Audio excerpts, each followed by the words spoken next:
Сказочное ночное путешествие по новогодней столице начинается. С наступлением сумерек Маагаас зажигается сотнями огней. В центре на площади Алания сияет 20-метровая елка. И хотя желающих бродить по вечернему городу не так много, проезжающие машины наслаждаются прекрасным видом.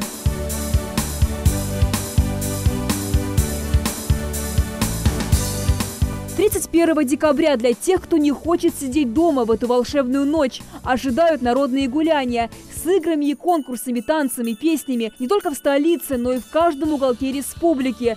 Сунжа, Малгобек, Назрань и даже села Сагапши, Новый Редант. Перечислять можно долго. Ну а тем, кто предпочитает встречать новый 2019 год дома, стоит уже сейчас начать приготовление. Мишура, елки, карнавальные костюмы, продукты. Во всех магазинах и рынках уже начался предновогодний ажиотаж.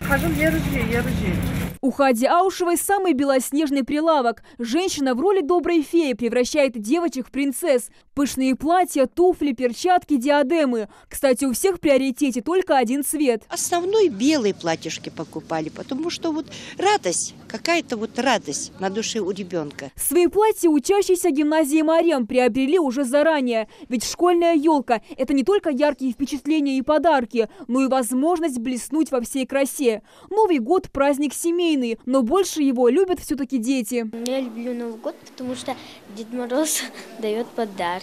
Мы пьем раз в год тархун и едим салаты всякие там вкусные, курицу.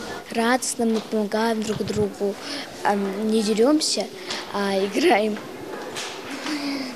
Снежки, лепим снеговиков. У нас моя мама уехала в роддом, и мы праздновали с папой, со всеми родственниками, они к нам приехали.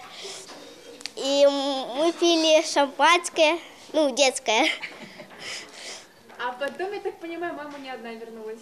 Да, трое. Мы нарядили елку, я наряжала со своими двумя братами и мамой.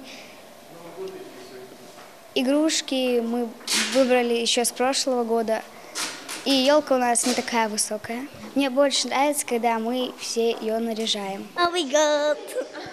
Я желаю, чтобы Новый год у всех провелся хорошим, чтобы было весело и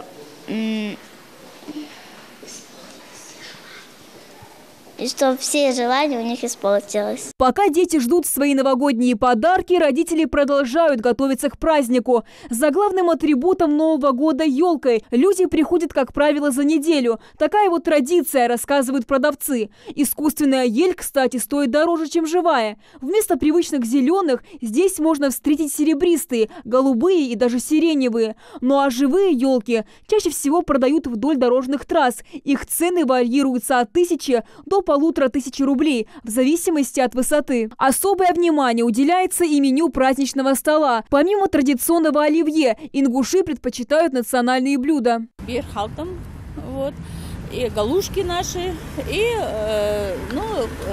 молодежь, она готовит разные салаты, там французские, еще какие-то вот рецепты. Ну а мы вот старшие по возрасту все-таки предпочитаем наши национальные блюда, которые будут на столе. Новый год принято отмечать не только вкусно, но шумно и красочно. Если устраивать домашние фейерверки решается далеко не каждый, то хлопушки и бенгальские огни – привычный атрибут праздника. А чтобы не обжечься контрафактом во время торжеств, при покупке любой пиротехники необходимо обратить пристальное внимание на документы товара, сертификаты, срок годности. Обязательно спрашивайте их у продавцов, чтобы безопасно и спокойно наблюдать огни в новогоднем небе.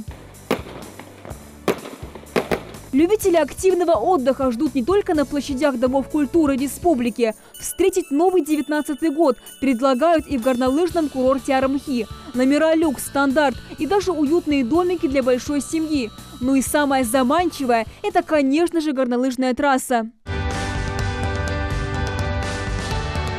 Планы на Новый год у всех разные. Главное – это хорошая компания, гласит нестареющая и всегда актуальная фраза. Как Новый год встретишь, так его и проведешь. Поэтому старайтесь этот домашний и уютный праздник встретить с родными и близкими. Амина Бокова, Асхаб Белакиев, Новости 24.